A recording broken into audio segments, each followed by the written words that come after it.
It's good to be with you. Good morning. I'm going to call this meeting to order.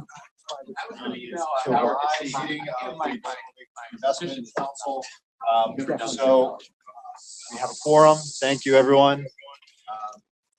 So today marks 9 months of this collaborative space being created for purposes of synchronizing, coordinating, and deconflicting our efforts across philanthropy, private sector, state, and city. I know this group is still largely in its infancy, but I want to thank everybody for their continued commitment to working together and to address what is a challenge that has been formed over decades. We're not the first, and we're not going to be the last group of people to be in this fight, but we are engaged in it all the way until we can no longer fight. So each of you individually has dedicated a tremendous amount of time and effort, and I want to say thank you to the organizations you represent, and for each of your personal commitments, I want to say thank you. Your wisdom, your perspective brings a lot of value. This is a place to refine our strategies and processes and to reflect on progress and to ask tough questions. And together, I think we have started to see some needles move, and yet we have significant work to do as our mission remains unfinished.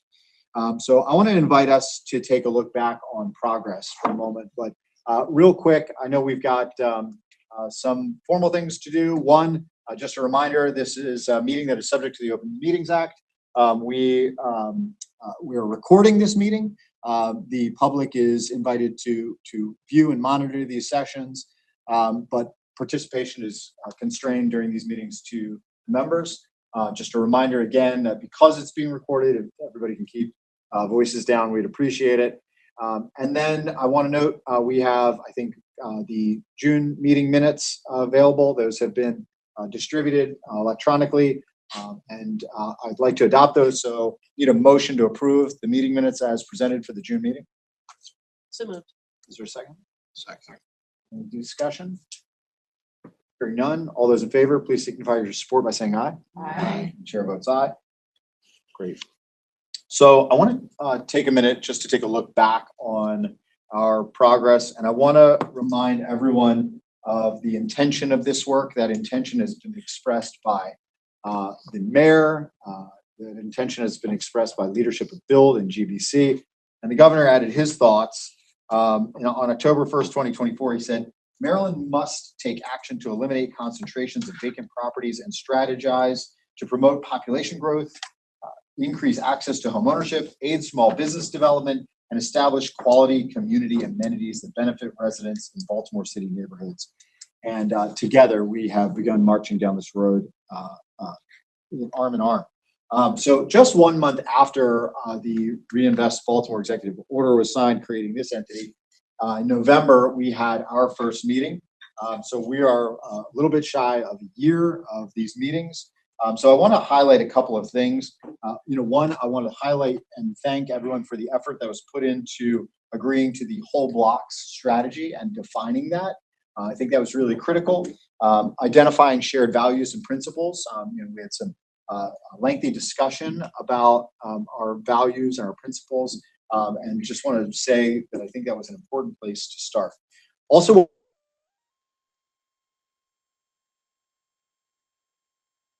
dashboard. Our orientation around shared data is really critical as well. So taking the time to put together something that reflects not only what we know, but where it sits within the context of our measurable objectives is really critical. So thank you, Alice, to you and your team for that. In March, we formed 4 working groups. Those working groups have been hard at work since March. The data, financing, economic opportunity, and delivery chain working groups. They are busy making recommendations for process improvements, for strategies to leverage and maximize investments and to measure performance. And I know that we're going to hear from each of those groups again today. In April, alongside the Maryland Community Investment Corporation chair Comptroller Learman, Mayor Scott, Commissioner Kennedy, John J. Jennings from Druid Heights CDC announced the redesign of Project Core into the accelerated round of BVRI funding, which is how we intend to distribute those funds to accelerate work by more partners out in the landscape. That focused, accelerated, and results-driven, performance-based funding mechanism is a change and a departure from how state government does business. And I think it's one of the indicators of what we're all trying to do is change how we approach this problem to recognize that what we've been doing hasn't always worked and hasn't always gotten us where we wanted to be. In May, we delved as a group into the city's priority blocks for FY25. These are the target areas within the Baltimore Vacant Reinvestment geography, where Commissioner Kennedy's team talked about each of those priority blocks. We dove in again in June and discussed more, but also in June, Build and GBC announced a partnership of PNC Bank and Bank of America to lead a $100 million loan fund to leverage public investment to rebuild neighborhood housing, which I think is a transformative commitment and an indicator of private confidence in the city's strategy and this collective strategy. And at the close of the FY25 fiscal year, we have, I think, something to shout about, and that's the 5% reduction in vacant building notices and 1,098 vacant buildings having been rehabbed during that period of time. So bravo to that achievement. So now what I want to ask for is for us to think about these past 9 months and to think about the next 9 and to think about the next 12 and the way ahead. What opportunities do you see for us to improve that work together, for us to better collaborate, for us to identify new objectives and areas for improvement? I know, like I said, we're going to hear from our work group leaders, which will help articulate some of the visions and strategies that they've identified.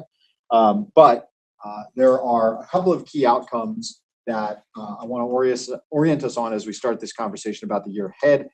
First and foremost, that we remain committed to driving at least 1,000 vacant properties into productive new uses annually. So that would remain true for the coming year.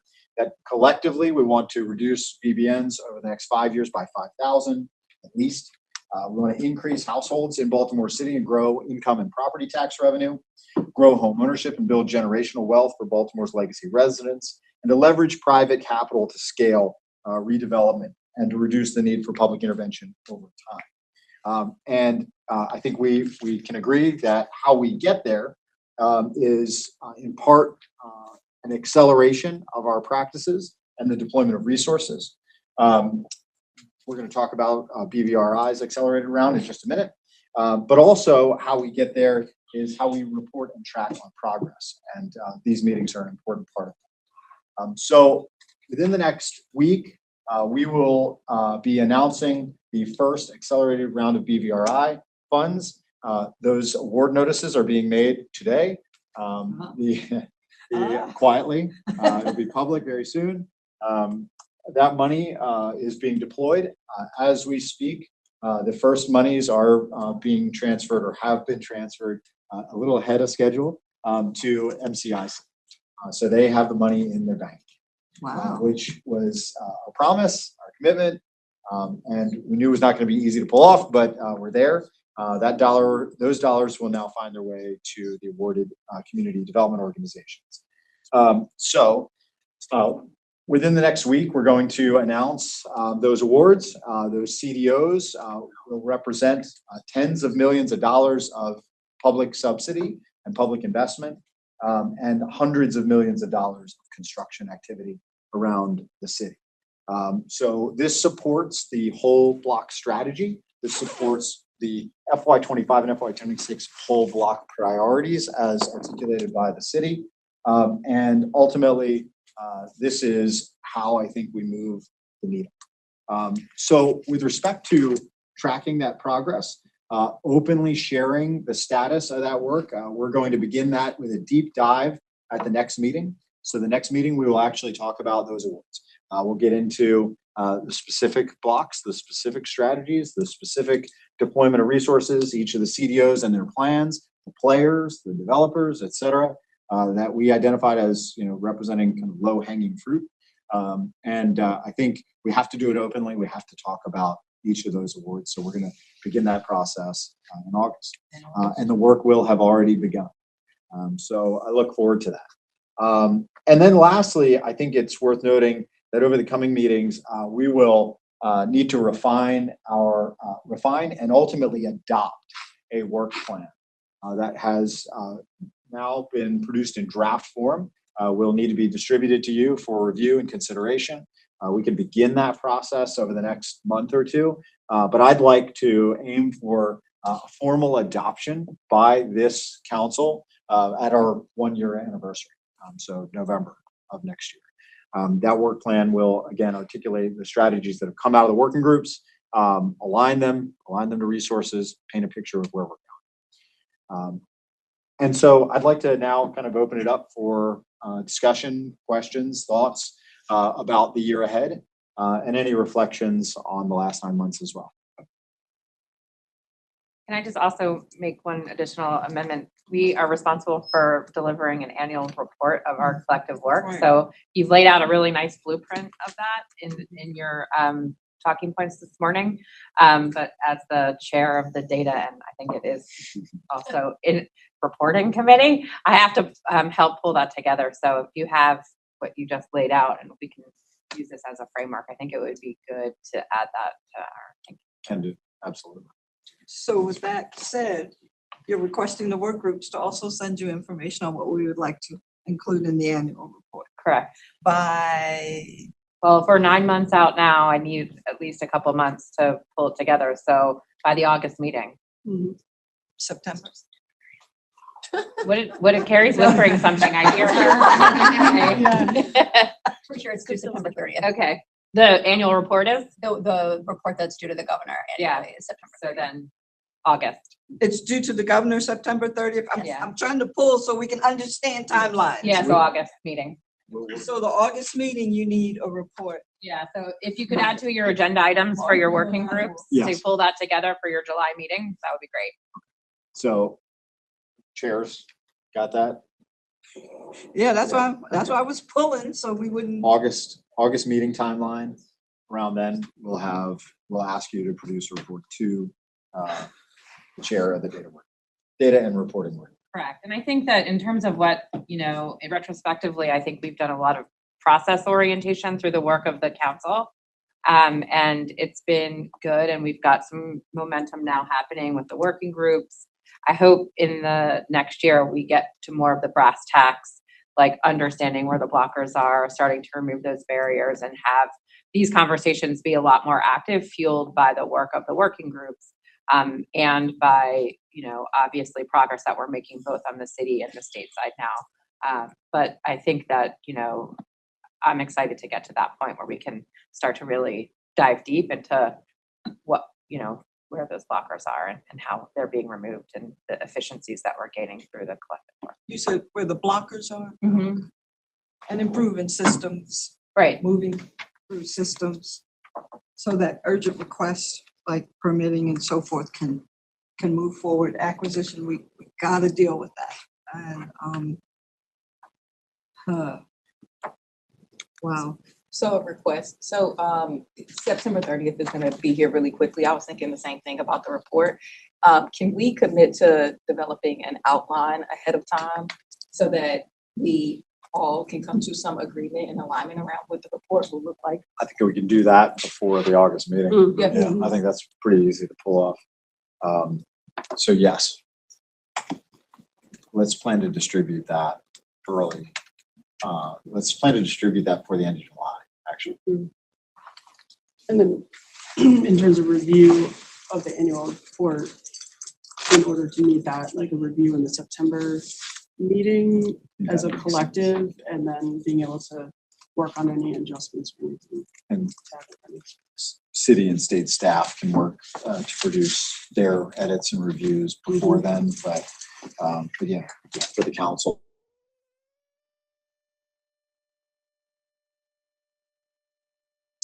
At the September meeting. I think at that point in time, we should be all contributing to a final draft Right, and that's what I'm thinking. discussing. Yeah. Right. So that we don't see changes afterwards No, I that we think were like, whoa. we can get to the point of July outline distributed, end of July outline distributed, August meeting. By that point in time, the working groups will have fed information into the data and reporting working group.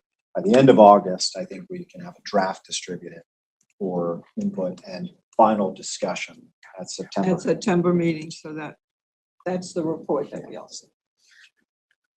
That sound fair?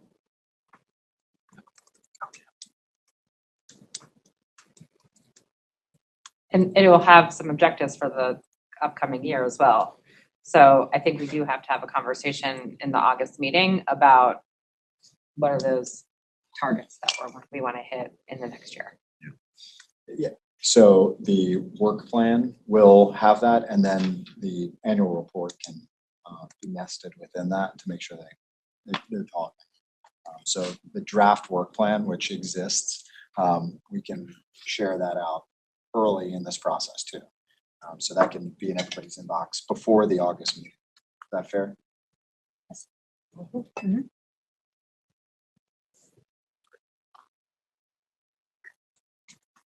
Other thoughts, reflections?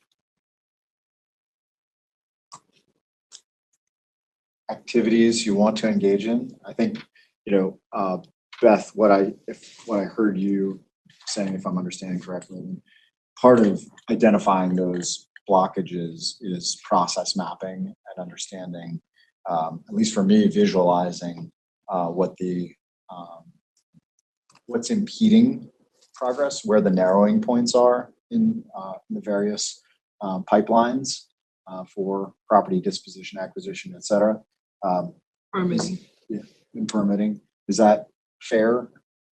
Yeah, I mean, I'm just saying that we have a table full of incredible stakeholders that represent so many different skills that are not necessarily represented in the city or in the state. And so I want to get to the point where we're taking advantage of all of the skills that are represented in this very thoughtful committee. And so if there are ways that we can help beyond just collecting data, reporting data, we can do a scan of national best practices. We can bring in talent that have solved complex problems or tried to unpack certain things. And I don't think we're quite there yet to figure out what are the specific areas that we need to lean in and help on so that you can leverage all of this amazing expertise that we've pulled together. So I recommended to the secretary earlier that we actually take some time in August where we do a bit of a retreat. I do think that there's an opportunity for us to reimagine, reset a partnership, and also be very clear about one, the role that everyone is playing, but also what we are trying to achieve. And so I think we've gotten into a bit of a rhythm, which is a good thing when it comes to these monthly meetings, but there's an opportunity for us to be more strategic, to go deeper, to be more intentional. But I think it requires a smaller group of us to spend some time together planning for what the next year looks like, or else we're going to continue kind of the cycle that we're in. And I think we're at a space where there's some opportunity for some healthy disruption. You're talking about the BVRC members having a retreat? Yes. Oh, okay. To focus in on certain. Yeah, I think that one, thinking about and reimagining this meeting, what we're trying to achieve. We're going into today's July 1, new fiscal year, being clear about the objectives.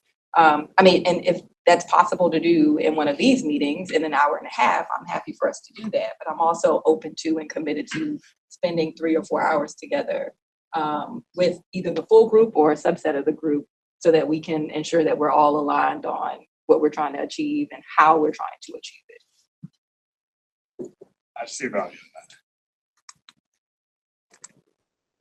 Can we also,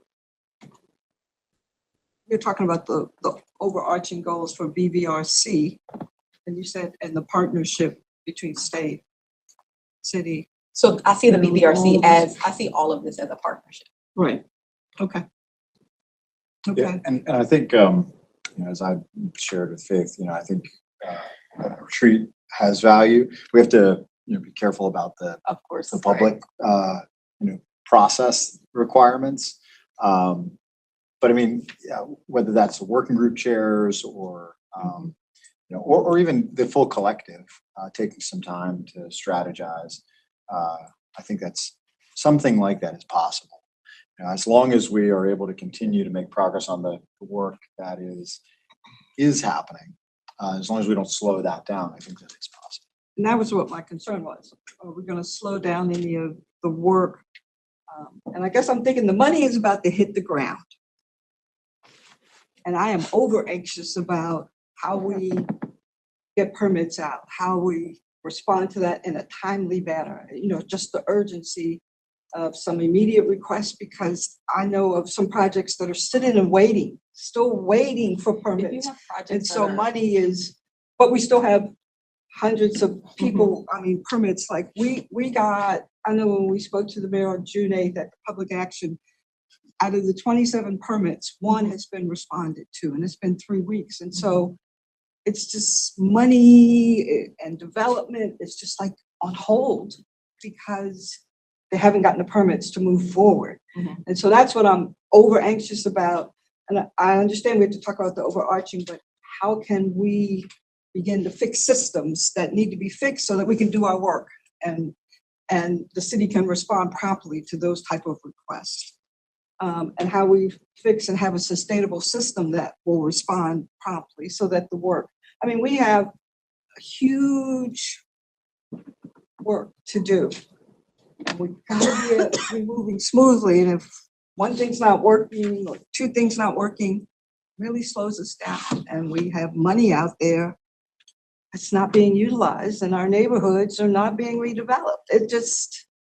I'm just over anxious about that. And how do we help fix that, moving forward is my question.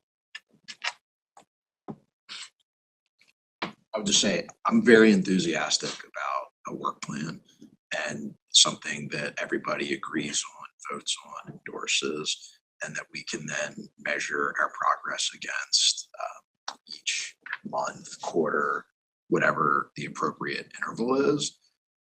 I think there's been a lot of learning. There's been a lot of information exchange. And I think that we've established some baselines in terms of like where we are. But at this point, we don't have an executable plan.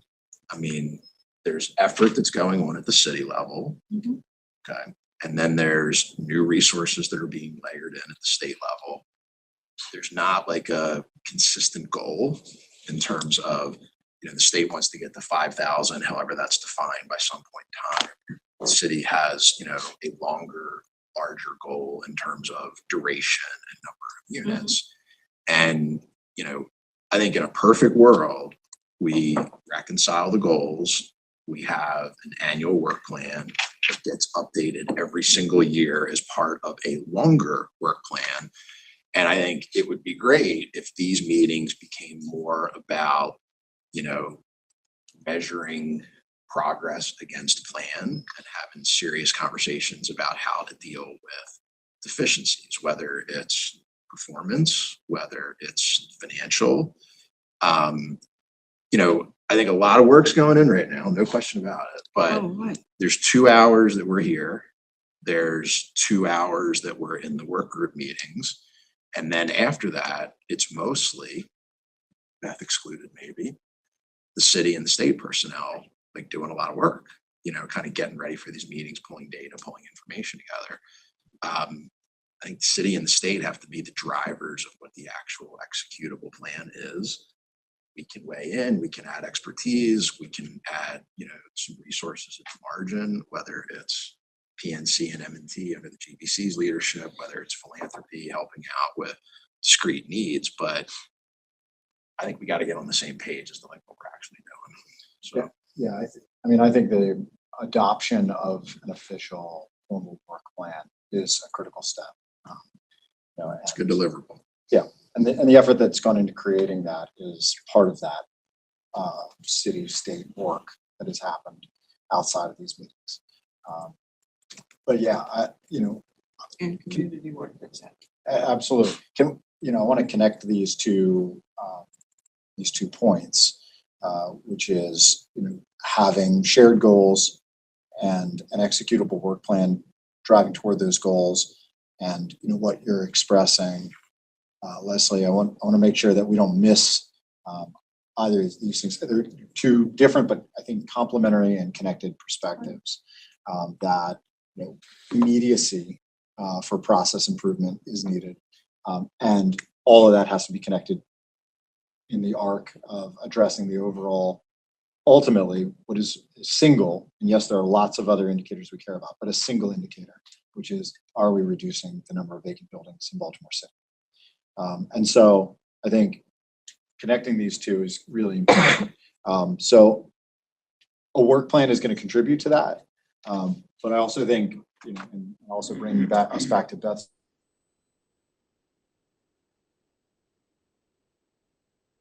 orient on them and reduce them through whoever has the power to reduce them, which I think will be revealed as we take a look at it. Again, maybe it's just because I'm a visual person, but I want to see those process maps. I want to see those. I want to see and understand what all the steps are in the process, orient on the problems, see where the barriers are, and then begin to propose solutions, which may exist, within one level of government or civil society or another.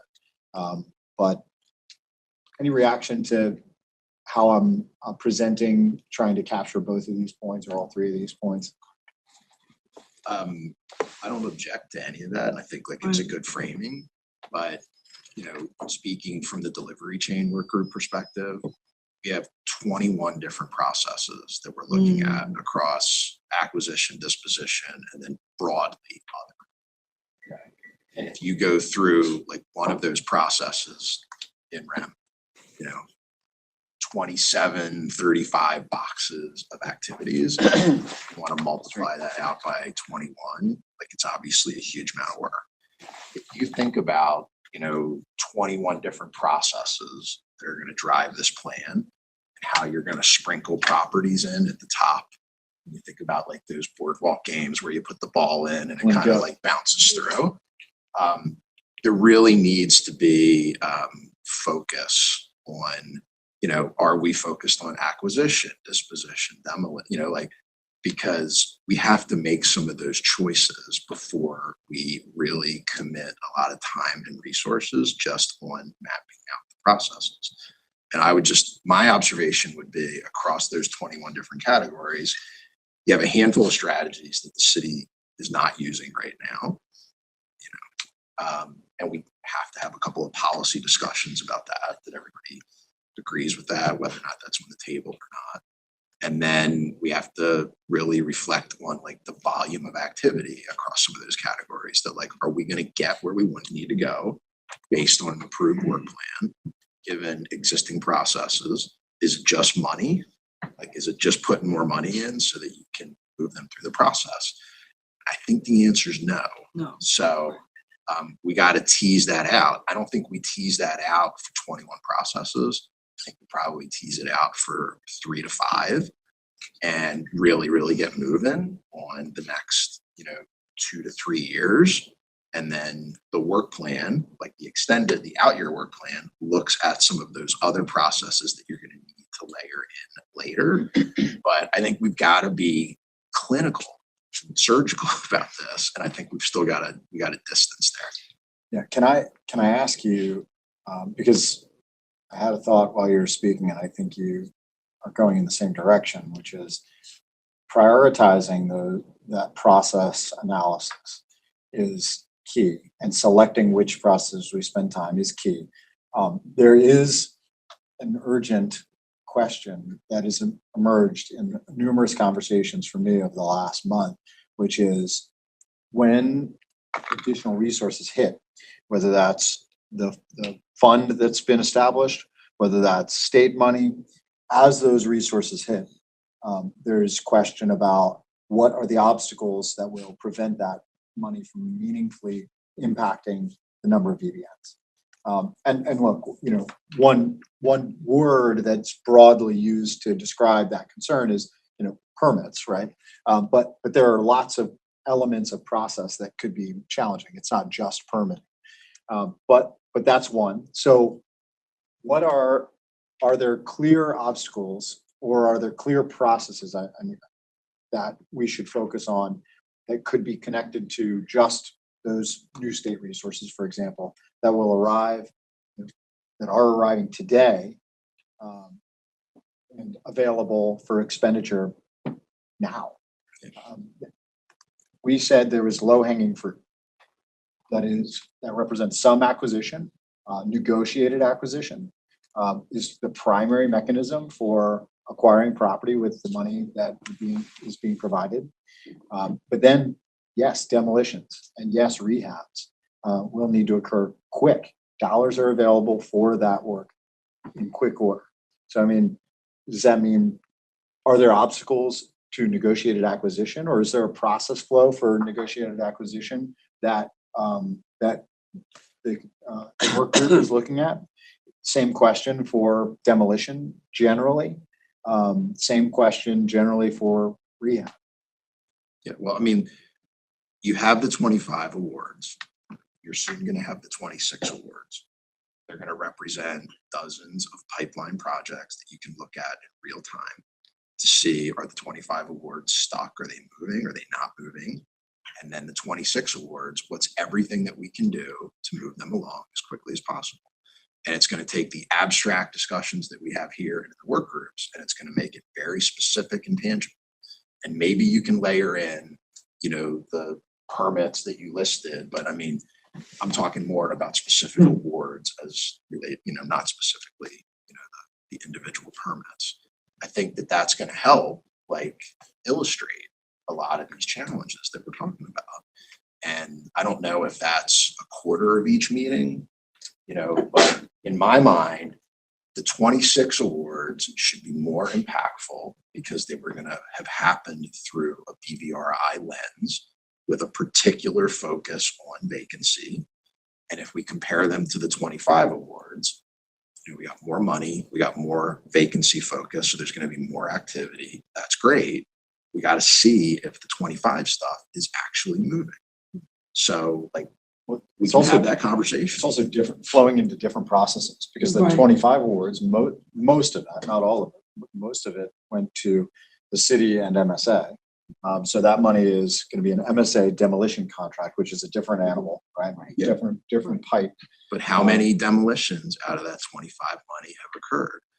There's no shortage of demolition properties that can get on a list and can get awarded for contracting, even if that's for future pipeline. But like, I guess what I'm advocating for is the specificity of the work plan, which I think we're all in violent agreement on. And then the specificity of actually looking at the 25 and 26 awards to make sure that we're actually pumping them through imperfect, improving, you know, optimistic processes. And then I think that's going to help inform the decision making in terms of like where the focus is, what reforms we want to make. So.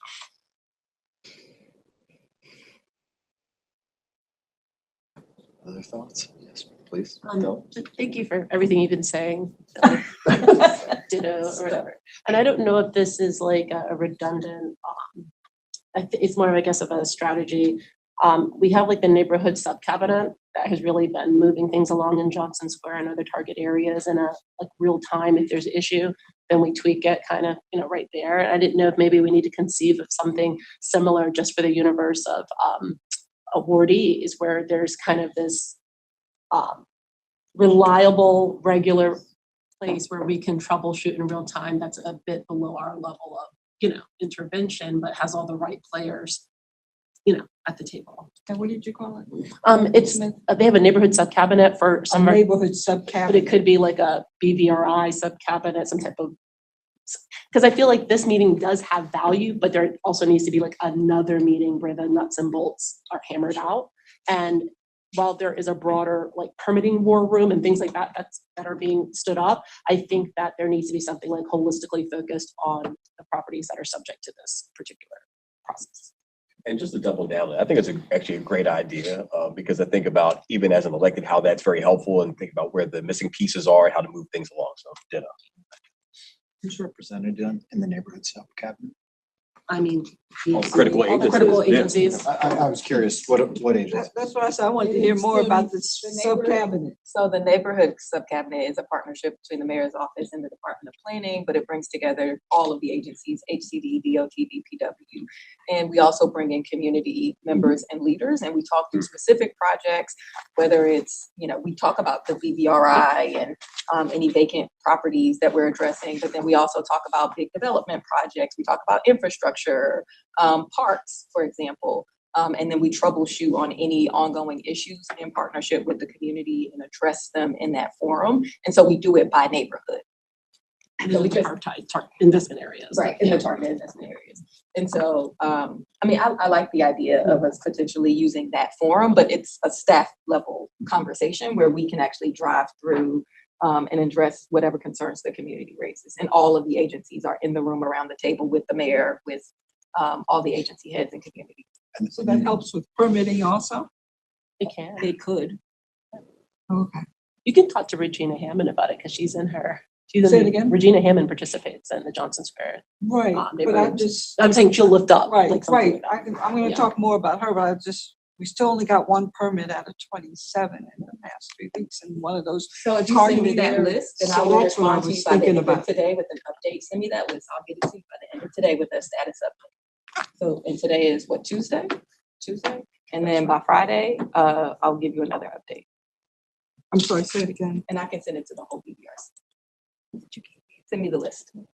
And well, that's Can I just flesh out this idea a little bit more so I understand it? So the idea would be that the BVRI is sort of responsible for identifying the sort of 3 to 5 areas that we're going to Areas. focus on to kind of de-risk and to get some efficiencies built in. And then it gets sort of tested or hammered out at the community level through the neighborhood sub-cabinet meeting. That's what I was thinking. Yeah, in real and- time. Right, gotcha. But I just want to make sure that we're like thinking about it in the right way, because what I don't want to do is have like competing priorities that emerge sure. out of both groups, right? So we would have to basically say like, okay, well, if we've decided that of the 21 Mhm. different Mhm. potential things, there are 5 that we're going to focus on, and then we should take, the thing that keeps me up at night is whether or not the 26 awards hit and we have inventory to move Mhm. into those awards. And right, like That is, I think that is a concern, but the focus of the BVRI award isn't based on the city's inventory. So the focus of the BVRI award is supposed to be independent of the city's inventory, which is to support the awardees to go and purchase properties without the city. but that's still an inventory. Like It's there's still an still a inventory, lot and of there is a process that has workflow- to and happen there's a in those workflow properties.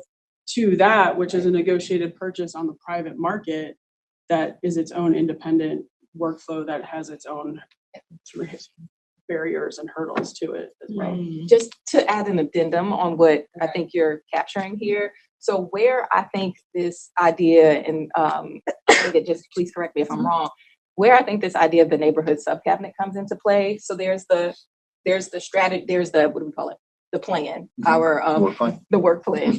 There's the work plan that we established, right? And then we also identify as a part of that work plan 3 to 5 kind of focus areas, right? But then there's also the BVRI awards for 26. The idea is that we would then take those BVRI awards, and then in the neighborhood sub-cabinet, that's where by Johnson Square, for example, where are all the BVRI projects in Johnson Square? Around the table is all the players that could remove any barriers to getting those projects done in Johnson Square, right? So it's taking it down a level. Those people, that group would not necessarily focus on the 3 to 5 process improvement priorities. That's what we would do, but they would actually make see sure. whether those, like if we're like saying, okay, we're gonna test this resolution for what has been a persistent blocker to success in this one area, we can see whether or not it plays out, because we're gonna have this kind of ongoing ability to take information out of the neighborhood subcommit and move it into kind of a validation of whether or not our risks are taken I mean, here's what I see as the real value in what's being described here is you need a feedback loop for these two things. So we could chart out a process, identify what seems to be obstacles that we think generally are the obstacles, whether it's a resource shortage, a staff shortage, money shortage, operational shortage, whatever it might be, a process flow, a system problem, whatever. Identify it, and we'll work on fixing it. But until you test it, and then sit around the table and have all the players talking about that particular permit on that particular block, why it's not moving and where is it stuck. I feel like without that, we're never going to actually be able to scale up those interventions and improvements in a way that relieves the obstacle, relieves the clog. Does that make sense? Totally. I mean, I think it's great. I think it's a good idea. Like, I just want to make sure that we're not, that like this is reflected in like an actual strategy that we then manage, and then that information is flowing back into. So this is why I started the conversation with some healthy disruption. I think this conversation was some of that. But I also advocate for us spending some time, 3-4 hours, because right now we're iterating on an idea and it seems great. I think it is a really good idea, but I think we need to, as a group, make sure that we are coming together around and solidifying which ideas we want to move forward with as a part of FY26.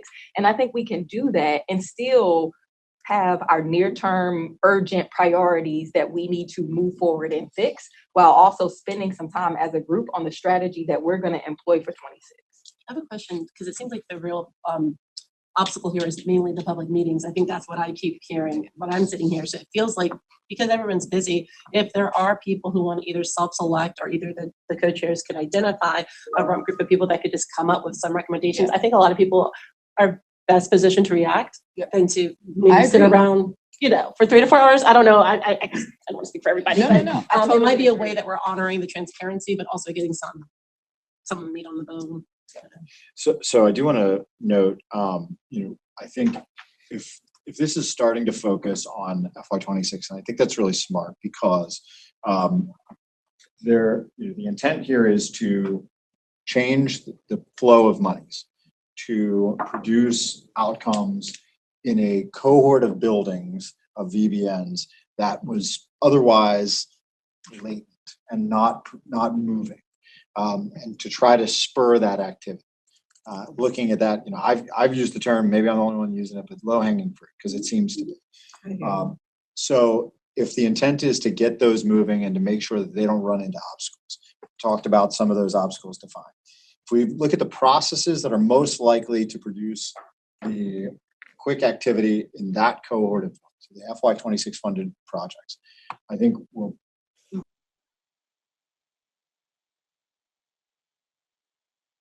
looking at things that affect city flow of city acquired properties or our city already owned properties. But I think we're gonna bear more fruit if we focus on the FY26 funded processes. Those processes, I'm thinking specifically anything that would stand in the way of a new private negotiated acquisition. And yes, there are things that will stand in the way there of the demolition of one of those properties once acquired. And of the rehab of one of those properties once acquired. If we focused on those first, I think we're going to bear fruit. And what I would say is there's a cohort of the awarded CDOs that is starting to gather, right, with city and state staff, and will gather. See, you already know. He already knows. I'll be in the same Come place. on, yeah. Just a little bit more time left. Give him 3 inches to operate. Come on. That might be the space where these things can be done. Okay. Thanks I don't for know the about that. advocacy Just for the teasing three. you. Yeah, I You know. already know, see? I might You not. already know the I might know. warnings. So I think I don't know what it's going to I know. Leslie wants us to have a press conference right now about the awards. We'll get there. We're getting We'll there. get there. I know. You said this week. Give it a couple Okay. days. So I think the key here is we identify those processes, we focus on those, and we spend time diving into those. So Matt, thank you for Delegate, thank you for that. It's all because I'm not. Otherwise, I was just in blame. Thanks for both. Always. Other thoughts about the year ahead? I mean, I think this has been a meaningful orientation on what needs to happen in August and the months ahead after that. But other thoughts, Commissioner? I just want to say I'm excited about the year ahead. There is a lot of continued room and ability for refinement, for evaluation, for, as Beth said, using all of the very smart people around the table to help us collectively as a group, whether or not it's at the community level, the business level, the state level, city level, crack the nut to move this work as effectively and efficiently as we can. Because it isn't a one thing, it's a effort across the board. So I think looking at the group of BVRI awardees for fiscal year 26, really, testing that and helping to move those is going to be a huge piece, because that is going to highlight different components of the work that might not have been highlighted otherwise. That gives opportunity for refinement and process and or policy improvements as well. So I think it continues to build off of what we've laid the groundwork on for fiscal year 25. We've made progress in fiscal year 25. Has it been perfect? No. Have we made progress? Absolutely. And we'll continue to make that progress and, do what needs to be done, I think, collectively. That's the great thing about everybody around this table and everybody that shows up that is sworn to silence back there. The amazing thing about every single person around this table and every single person that comes and sits in the gallery behind us and on the side of us is that we all share a common core belief. And that common core belief is a shared value across the board, and we want to see success, and we know that it's possible. It isn't just that there's this vision, but we know that it's possible. And I think that that's what is exciting going into fiscal year 26, to continue to pull all of that together and finalize and really structure on that work plan, which I think is going to be a huge component for all of us.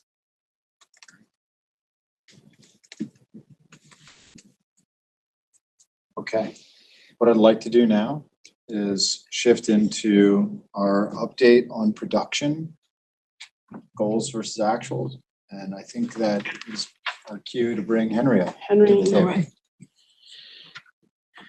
Good morning, everyone. Good morning. Or afternoon. Splitting the screen. Good morning for another minute. Still in the morning hours. Okay. So once again, I'm pulling up the public-facing BVRC dashboard. I emphasized public-facing because I just want to remind everyone that it is available for everyone in this room, everyone online, to use, to share with their teams, to kind of pull from it as a source of information. To dive into the goals and projections, I know we're kind of in a review mode, so I will definitely highlight where we are on our FY25 goals and then talk about a little bit about what we expect to do for the months moving forward. As Secretary Day, we had over a 5% decrease in the number of VBNs this fiscal year. We are down below 12,600, which sort of exceeded our projection for the number of VBNs at the end of the year. We also have here new VBNs issued and rehabbed VBNs. Those numbers are not quite at the goal, but that is also sort of in line with, the ratio worked out so that there's still a net decrease in the number of VBNs. Moving on to demolition and stabilization, demolition. We had number, I'm sorry. 1,098. Yep. 1,098 during the, VBNs were rehabbed in FY25. oh, okay, so they're on the market or? Right. Yep. Doesn't mean that, okay. Okay, and completed 122 demolitions and 181 completed stabilizations, which is right on track for our goal for stabilization. Just a reminder that demolitions wasn't necessarily a goal, it was more of a projection on kind of what we were expecting. And you can see the monthly totals as well. Code enforcement, this is the number of failure to abate citations, the $1,000 citations. We, our stated goal was 7,400. We're at 8,600 for the fiscal year. So we exceeded our goal on that one. Moving to Can acquisitions. you go back to Oh, code enforcement? Sure. So there was a question last month, Beth asked about trade-offs between increased FTA issuance and other code enforcement activities. We have a slide for that. Do we? Okay. Summarize that. We do have a Slide- slide. hold- I can pull it up really quick. That's all I was gonna Sorry, say. I It's in the jumped. presentation. Sorry, I Just jumped. kidding, Secretary. I got excited. It's great. Okay. We pulled it out for summary. Correct. So yes, the question, I think the gist of it was the large increase in the number of FTAs coming at the expense of other code enforcement actions. I think kind of looking at this table anecdotally, the answer is no. The total number of citations year over year is about the same. And so, I think we can dive into that in more detail, but I think that the answer is there was no major change in other sort of areas of code enforcement. What fruit is born out of giving the citations? Do people pay them? Do they ignore them? What happens? That's a great question. The failure to abate citations, sometimes they are paid, and sometimes it does push the property owner to take action to renovate that property on their own, do what they need to do, invest, obtain their use and occupancy, and move the needle. There are others that we know it's never going to be paid. What it does do is it helps us accrue the liens. So there are some of those that it's helped us accrue the liens so that then we can move that into the in-rem tax lien foreclosure. So how often what's the frequency of citing them? They're out on a 90-day basis, and there are ones where they're working on. This has also been a level of coordination with our partners, because once they're pulling permits and starting work, we also are working to try not to cite them while permits have been pulled and work is going on as well. And the sanitation citation type, that's, High grass and weeds. yeah, so those have been trending down, if you look at the trend over time. Have there been more 311 complaints? How do we reconcile whether this downward trend is just because the demand is less, or whether or not, or if there's been a performance issue with that particular? So we have, for the first time in, I think 15, almost 20 years, going into fiscal year 26, we have the plan to be fully staffed with our code enforcement inspectors, which includes the creation of a sanitation team. So I think that there has been a staffing capacity issue that has impacted, especially the sanitation numbers. And we are trending from a personnel standpoint, filling those sanitation inspection team members, and then which pulls them off on handling those kind of easier sanitation items such as high grass and weeds, trash, and other items. So going into fiscal year 26, we are looking at the first time having actually a staffing piece to this. I don't know, so we wanted to add Yeah, anything. no, I mean, just to reiterate, it was a performance issue, it was a staffing issue. And in clean stat, we dug in.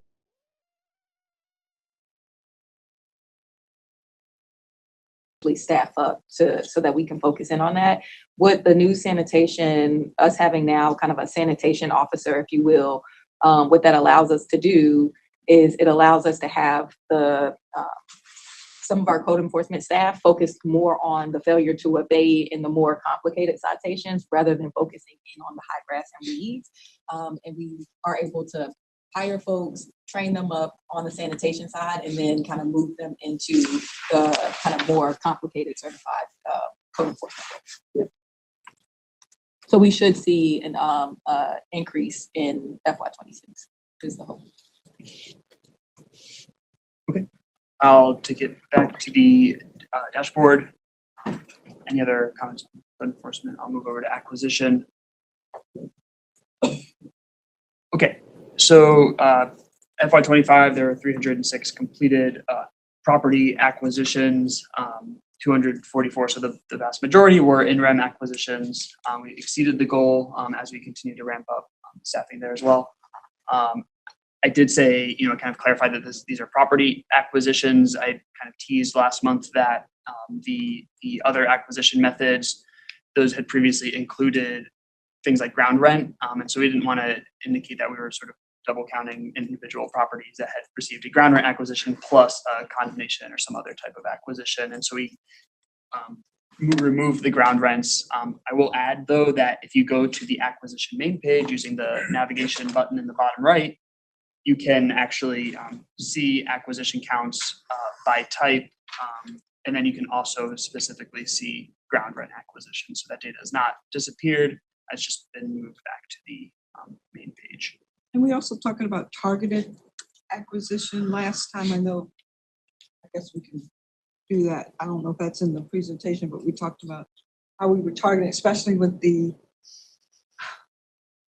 awards coming in 26 that I will know in about a week, that we will know in about a week, but that we wanted to say targeted. Yeah, I mean. Go ahead. Just Well, wanted to say that again. Got it. Noted. But I do want to say one other thing is just a reminder that we're more than doubling, and I think we've said, somebody has said this almost every meeting when we look at this slide, more than doubling the rate of in-rem foreclosures anticipated from current fiscal year to next fiscal year. And I know we're aware of the resources that are being added, and that's excellent and that's helpful, but it might just also add one caveat to our pipeline analysis that we should probably include in-rem foreclosure as one of those first processes that's reviewed for its barriers and obstacles. Right, because there was staff that was to be added. Yeah, right? yeah. So I know And court, so there's- I understood that we. there's things being announced there. So I think all that is great and should produce additional capacity. But it's one of those processes that probably warrants some analysis. Tracking and analysis. Yeah, on the front end. And then the last tab for the goals and projections is dispositions, so completed dispositions broken out by buildings and lots. You can see that those goals were exceeded. Will sort of continue to increase in the out years. I will say that, moving forward, these goals may need to be readjusted just kind of based off of, reevaluation and kind of looking at the VBN projections and everything. So just continuing to make sure that's out there. But, it will all be sort of backed and Can you go back to the acquisition slide for a second? Okay, so there is a little mismatch here that somebody could speak to, that'd be helpful, which is just the rate of acquisition being 2 to 3 times the rate of disposition. So that's theoretically building a body of property, but then disposing of it at a much slower rate. I'm not sure that gets us to the results. I mean, if that's a temporary condition, that's helpful. But if that's the long-term trend, and we're looking at 5 years of acquisition, increasing the rate of acquisition, but not increasing the rate of disposition, I think we have to have a conversation about what that means and what strategy that reflects. I don't know if you can speak to that. Yeah, and this is one where we know, and we had talked of when we first put the board, the dashboard together, knowing that we would need to be refining the goals and evaluating those, especially on completed dispositions. We know that we need to be doing more than the projected 109 for next year.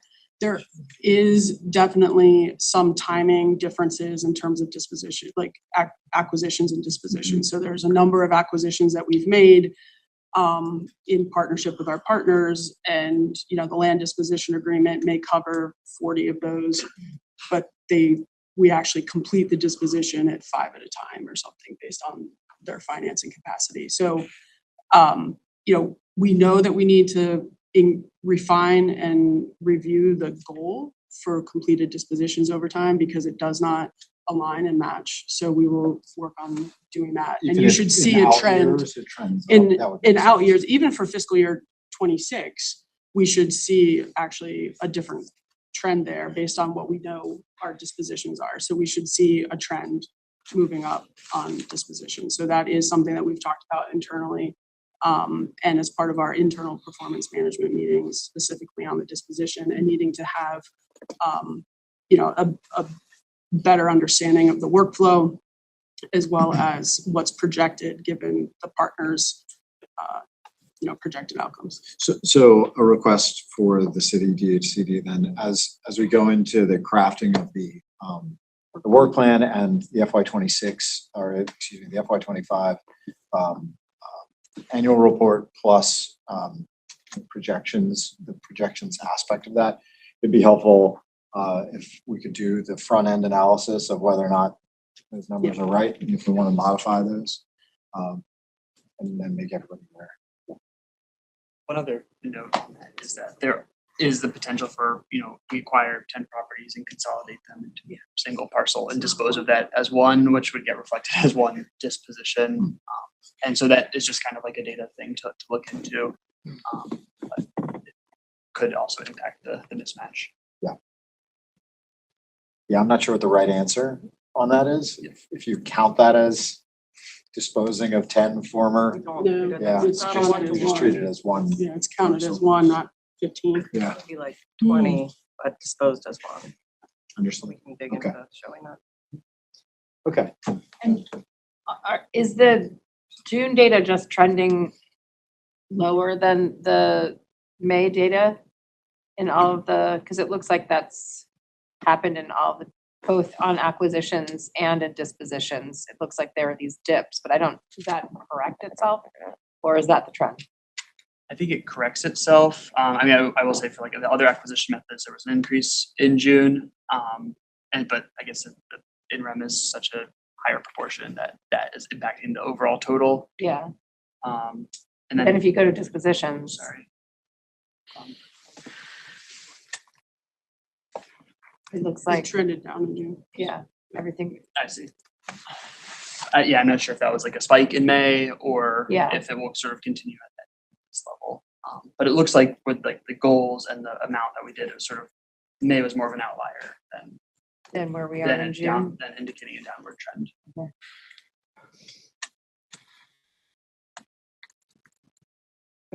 I'll turn it back over to, I thought we were adding whole blocks. sure, We that's, were gonna start tracking that. yeah, I think that's in the presentation. And so we'll show a draft of a page that could theoretically be added to the dashboard. It's still a work in progress, but it's on the slides, not a part of this. So, you know, we've talked a lot about this already in our conversation here this morning, but really kind of looking at that we did enter, you know, fiscal year 25 with a bold and necessary vision. And we've laid substantial groundwork to deliver, I think, collectively on that work, and we'll continue moving that into 2026. There are some pieces that I wanted to just kind of highlight from a city standpoint in fiscal year 25 that we've worked on in terms of refining our working relationship with the state and the shared public commitment to the whole block investment model. You know, working on having to kind of balance and work through the work that we do with the city community development model, honoring our prior development commitments that we've made up until in other fiscal years, which have impacted the work that we've done in fiscal year 25. We've committed in terms of staffing levels, having, like I said, going into fiscal year 26, staffing levels on code enforcement at the time. Going into fiscal year 26, we have an accepted offer and we're close for every single in-rem attorney position. that we have at the city. So we've made strides there. Overall, as of coming out of fiscal year 25, we're still on track to meet the city's, 15-year targets, given the VBN count and where we are. As Henry mentioned, going through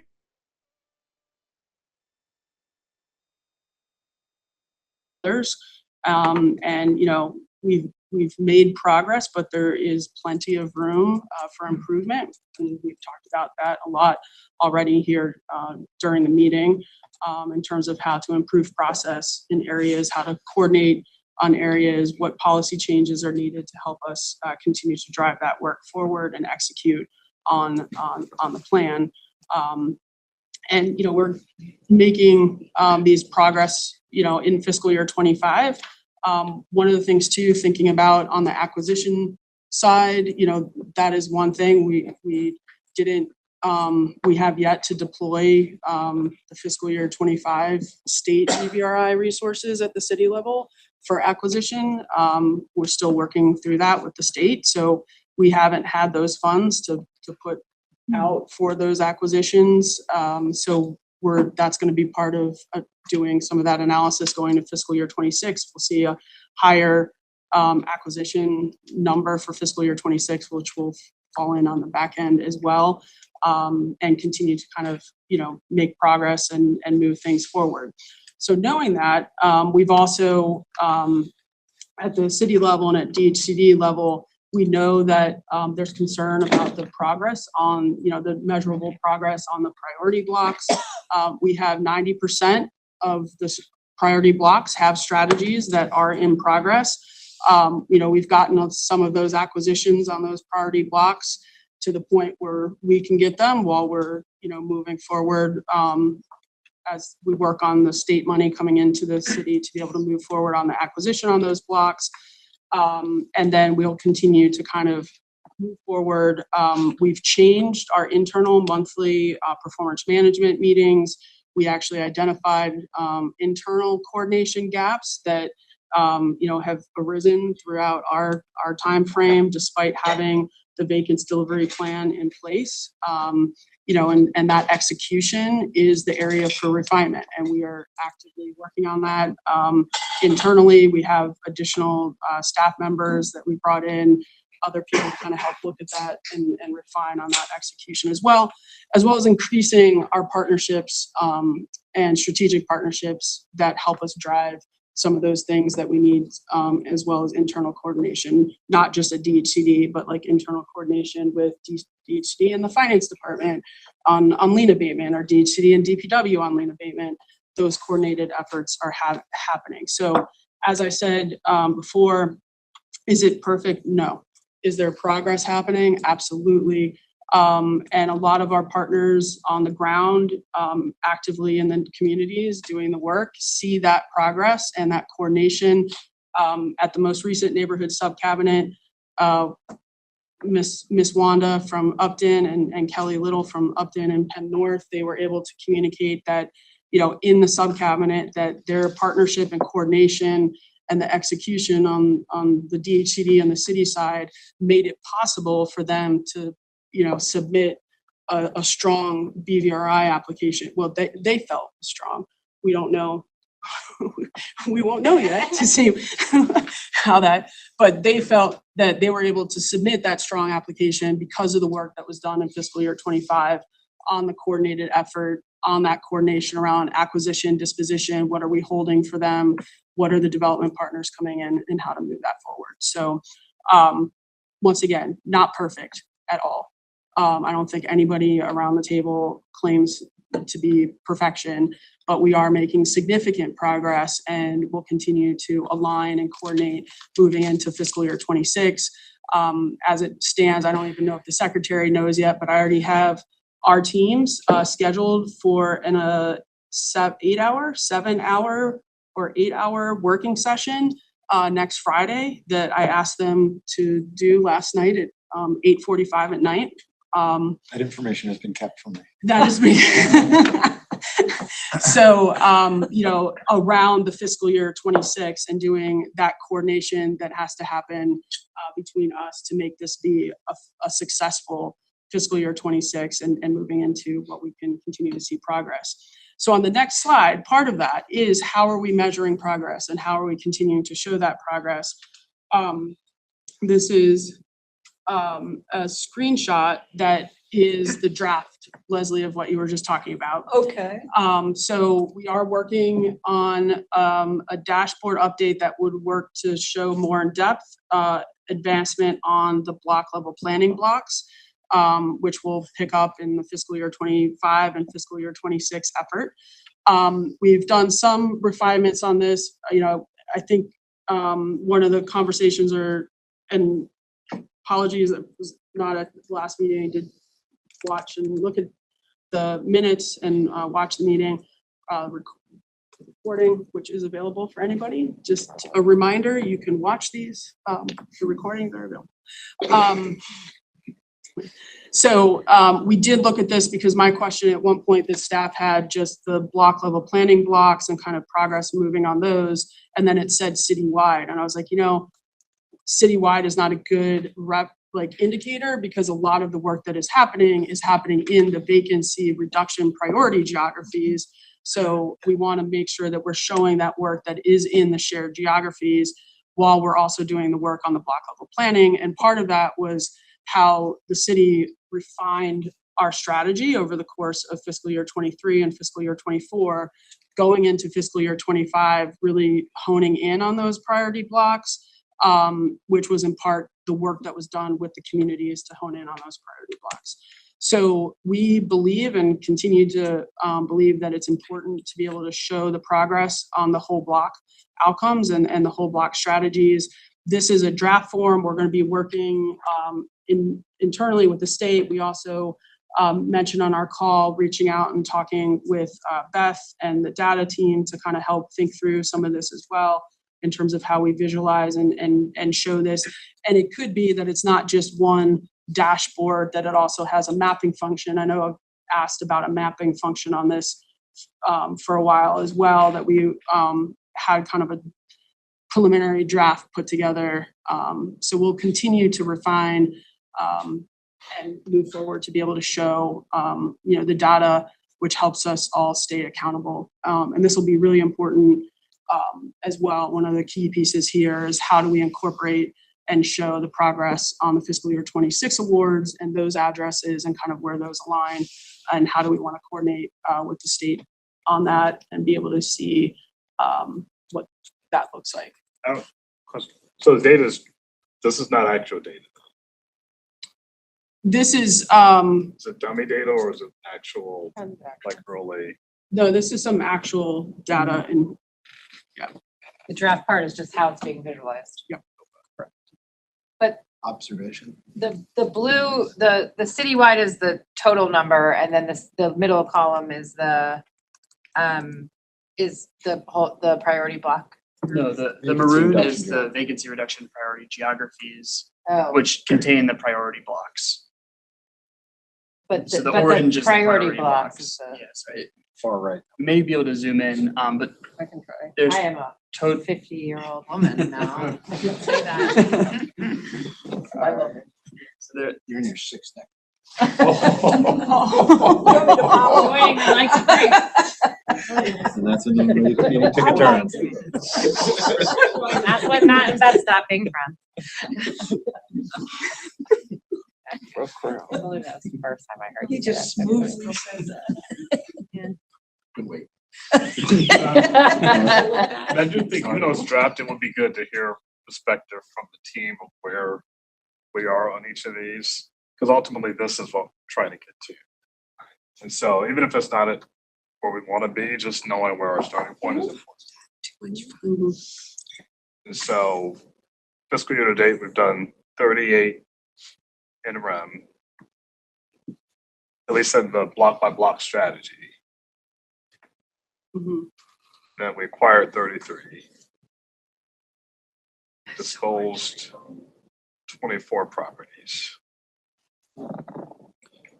And I can talk a little bit about the disposal piece. So some of those, we were hoping to be able to dispose of some in the fiscal year, and our partners haven't been ready yet for those disposals. So there's a bunch in that category that we're actively working on with our partners.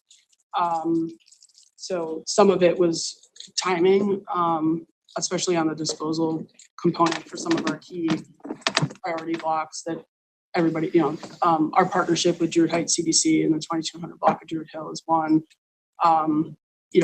We are getting, this is another one of those, I've signed the awards, but the awards are not public for the properties around Parkview Rec Center, for those dispositions of the properties that we've acquired. We're working on that announcement plan for those. And some of that was timing on those dispositions based on also where some of the partners were and where some of the community members were as well. I don't want to generalize too much, but I think, Mark, the point you're making, and we're all seeing it, is the percentage of investment being made through each of these strategies in the vacancy priority geography is pretty high. Mm-hmm. On priority blocks within that geography, it's pretty low. Yeah. And so I think that probably reflects maybe a number of things, but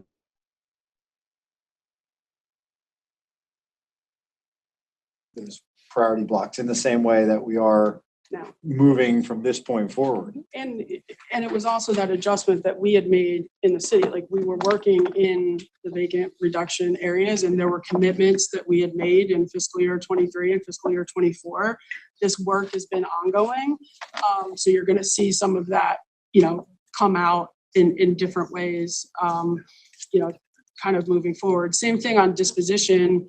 A push of ours in fiscal year 24 into fiscal year 25 was the fixed price disposition, which was actually trying to move a number of properties that we had that were scattered site properties across the city, not on the priority blocks, but we needed to move those out of our inventory and into, hands of people that could, renovate those.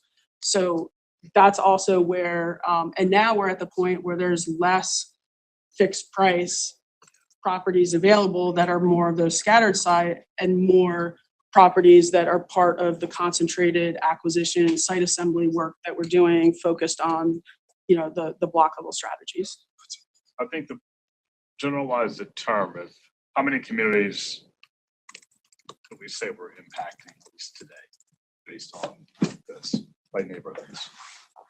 I mean, how many communities? I think we have activity, and I'd have to check with the team on the exact data, but I believe that we have activity in fiscal year 25 in every single one of the vacant reduction priority geographies.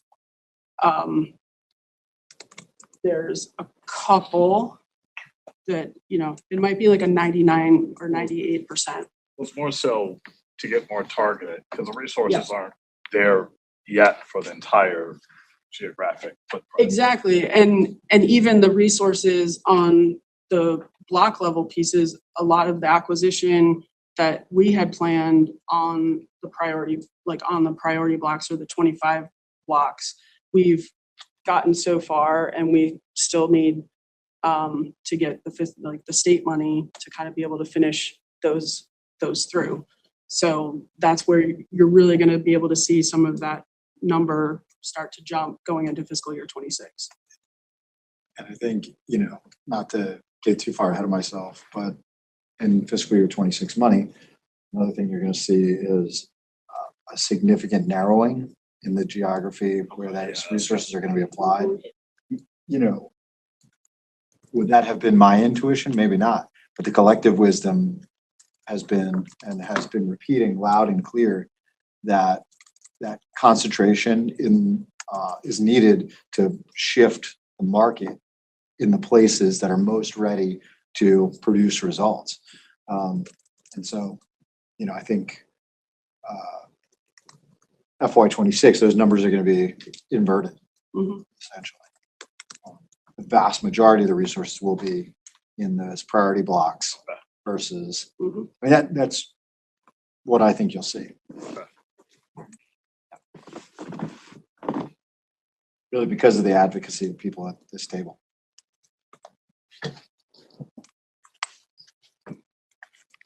And adjustment. It's advocacy and adjustment and a lot of the work with the communities as well. And that was part of it when, just to go back a little bit of history for context. I'm a context person. It helps make decisions and thought processes. There also are adjustments that were made in that time frame with the communities, because once again, this isn't the city or the state saying go here. So also part of that, moving into fiscal year 25 and kind of refining, but it was really also adjusting on some of it what the community priorities were, and that shifted some of it. It also shifted us a little bit sometimes during the fiscal year, but a lot of times a shift at the community level was something that necessarily wasn't a bad thing. It was, we're actually going to shift these resources right now because there's an opportunity that we need to take advantage of because of either a number of properties came up that we were able to negotiate on, or something like that shifted us off the block level. But if we didn't take advantage of that at that moment, it could have left a hole in a donut in another way. So we're navigating and balancing all of those efforts. And this really was a shift in operations as well to kind of move in and target in on these blocks. So we'll continue to work with the state. We have to think through, when some of the conversations that we've had are thinking through how to visualize this with the state awards coming out and the BBRI awards, where that impact is happening on the blocks, and kind of showing where those investments are, how we're achieving those whole blocks, what movement is happening on with our NDO partners, and being able to show that progress. Awesome. So we already, this was the next slide, but we covered this. We did that. We did that. And so now we go to working group updates. Yeah. I'm going to skip the economic opportunity group. Yeah, Right? yeah. It is? Oh, hey, Otis, you're sitting at the end of the table. I'm sorry. His name tag. How are you? Congratulations. I think we should start there. I was getting ready to say, new role. And I'm sorry, I didn't see you sitting at the end of the table. Otis, you want to give us an economic I'm opportunity? really excited when you said skip me. No, come on now. Come on now. So we were able to meet in June. We have a upcoming meeting in July. Part of the data that we were looking for already exists in other forms, etc. But I'm working with your folk and commissioners folks to fill out the application for the missing parts, and hope to have that part of the discussion in our July meeting. Thank you.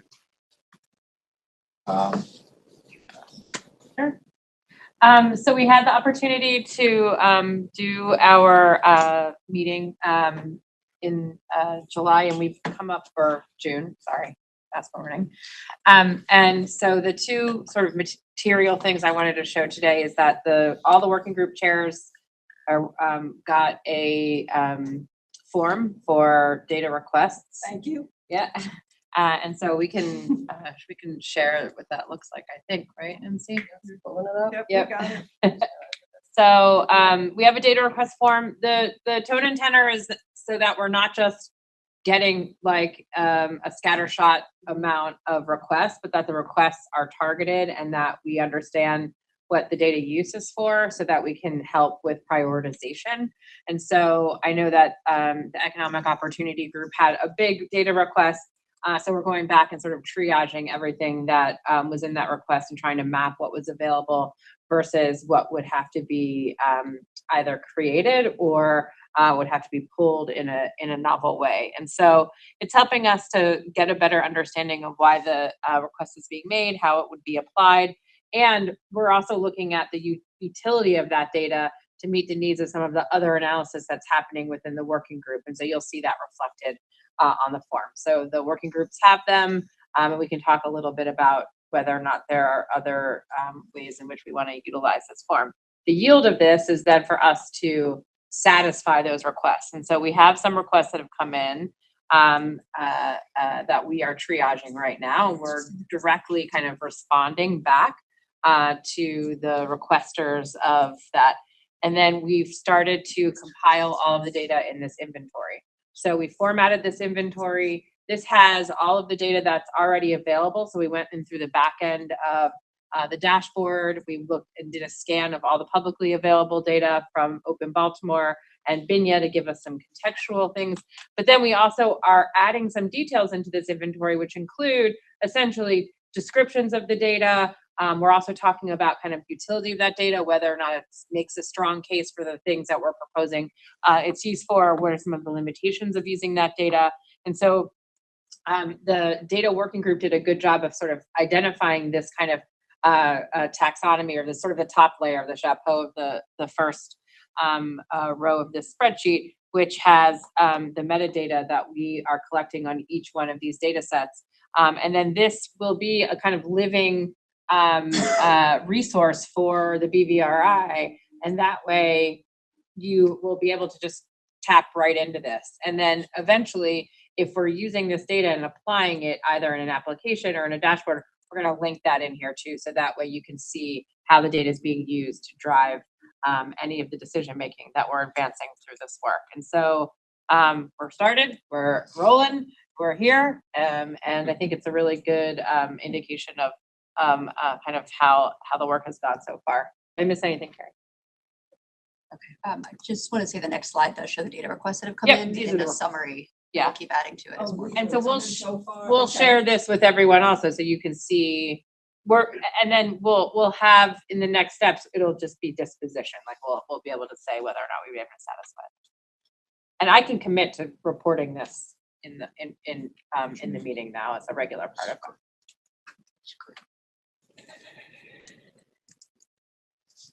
it. What are your challenges that you're running into? I mean, you have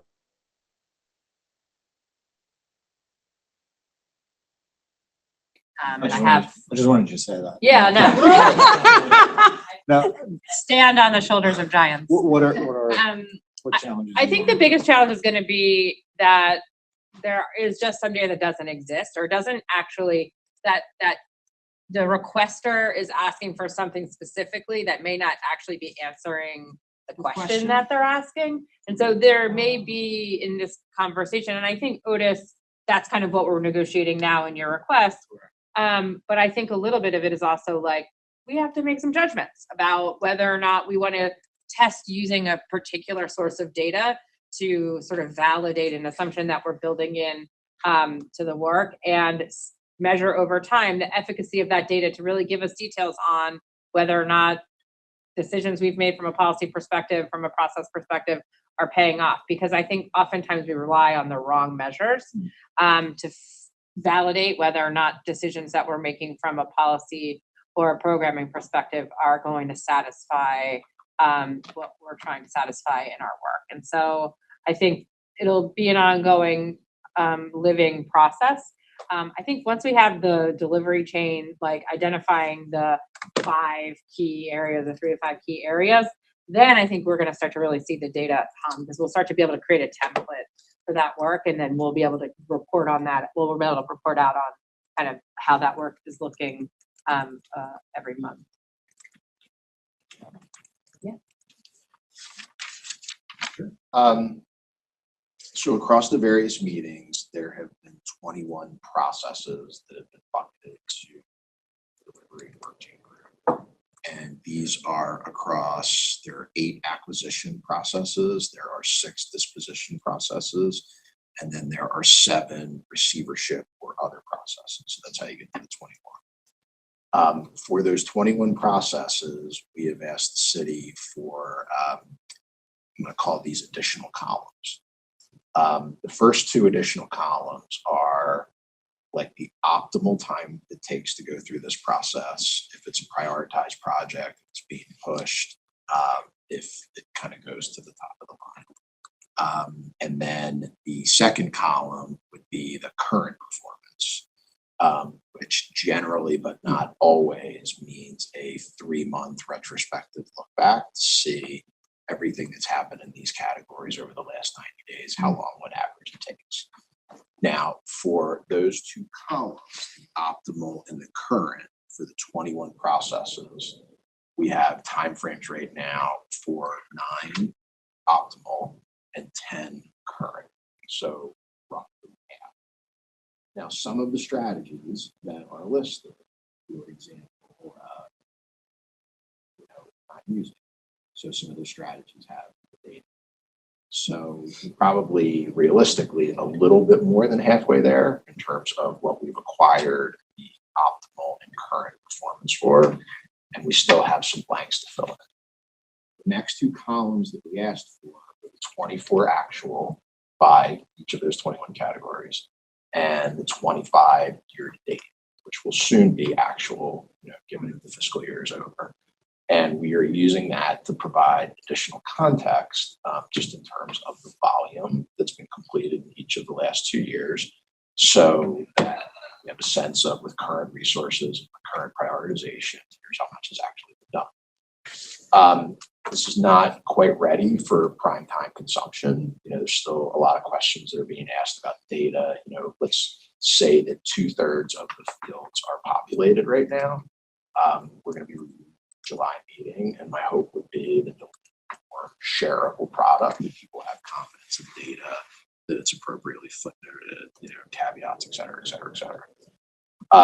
I think that this table, it's probably going to run 2 to 3 pages once it's all done, will prompt a lot of questions about where to prioritize the future process mapping efforts.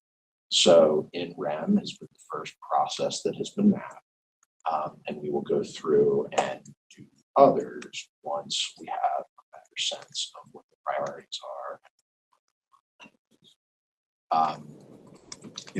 City's been great, very responsive in terms of populating the data, providing the information. We continue to meet on a monthly basis. There's a lot of meetings that are happening outside of meetings just to try to populate this. So my hope would be that we'll have something to share, Matt, just using the in-REM process mapping as an example.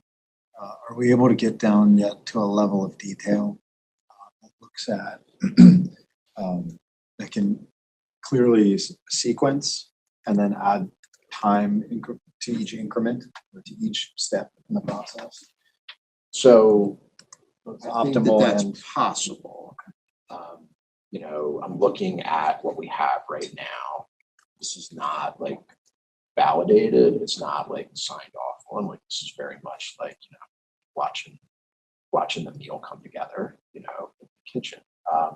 So like for in-REM, optimal right now is listed as 120 to 150 days. Average current, which would be the last 90 days, 180 to 210 days. And then the actuals, 133 in FY24, 241 FY25, just 1 week left of the year.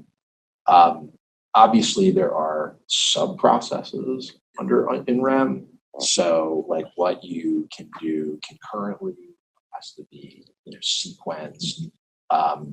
There's a process map that kind of shows that, but it's not overall summary right now. So I'm not ready to validate. I'm not saying that the numbers are inaccurate, but I don't think everybody's had a chance to ask the question yet. And I don't think everybody necessarily agrees on when to start the clock. So like those are refinements that have to happen. Those are 2 of the most difficult things about permit processing. One is, when does it start? And 2 is, rarely in permitting is everything clearly sequential. This has to happen before that. Now, oftentimes there are 7 things that could be happening in parallel tracks, and you could have done this first, or you could wait. We can get to that later. And that kind of ambiguity about sequencing makes processes hard to diagram. So that's a challenge that I know we're gonna have to work through at some point in this process. Thank you for, starting with the overall and understanding current versus optimal is really helpful. It sounds like the team's making a lot of progress. Thank you. Leslie and Mark? So for finance, the finance work group did meet in June, and work continues between those meetings. So we have the monthly BVRC, we have the work group meeting, and there's work going on in between. Just highlights from our last meeting, consultants did present 4 recommendations, one around acquisition capital, talking about developer working capital, and one around construction zone, like revolving construction financing for developers, permanent financing around rental term debt with sales options. So that's being discussed. And then finally, permanent financing around home ownership where they would do shared mortgages. So we have to tease that out some more because the group, we have an amazing group that has varied financial experiences. And so they heard the recommendations. There was some discussion. Foresight did say that as far as construction zones, they want to continue to evaluate. So it was 3. And they did talk about the shared appreciation mortgages for us to look at that. They may want to pilot that. So we have to kind of tease that out some more, but we did hear that. Secretary already announced GBC and Build Leaders have been working with the banks, and Laura Gamble did take the lead, is taking the lead, and we do have a couple of banks who have committed, but Laura Gamble has taken the lead to raise $100 million to go towards this fund. It'll take some time to develop the fund, but we have to decide on the placement of the fund and, of course, the best use of the fund. So the foresight recommendations do help us to look at the gaps. And so we'll have continued discussion about that. Last but not least, there was brief discussion and shared information about the importance of technical assistance to developers and CDCs to support their work. And so we have to tease that out some more and hear more about that. So we're hoping to have recommendations in August, and I want Yeah, to, so Mark wants to add anything else? I'll add some additional context. So what Foresight was really looking at are the market gaps as they currently exist. And so what we're going to do is take that, really analyze it, do some additional due diligence on if we were to stand up a fund, what is the actual process to create that pooled resource? Secondary, and this is why I think the city's strategy and the state's investment are so critical, is there's already existing capital flowing. How do we better leverage that capital toward course correcting the markets where that intentionality can really make a difference?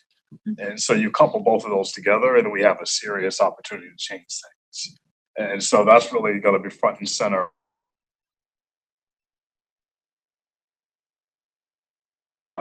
Had brought in Foresight as a partner to determine what the best path forward is. So we're hoping to have at least some preliminary recommendations in August. Yeah. Yes. Thank you. Anything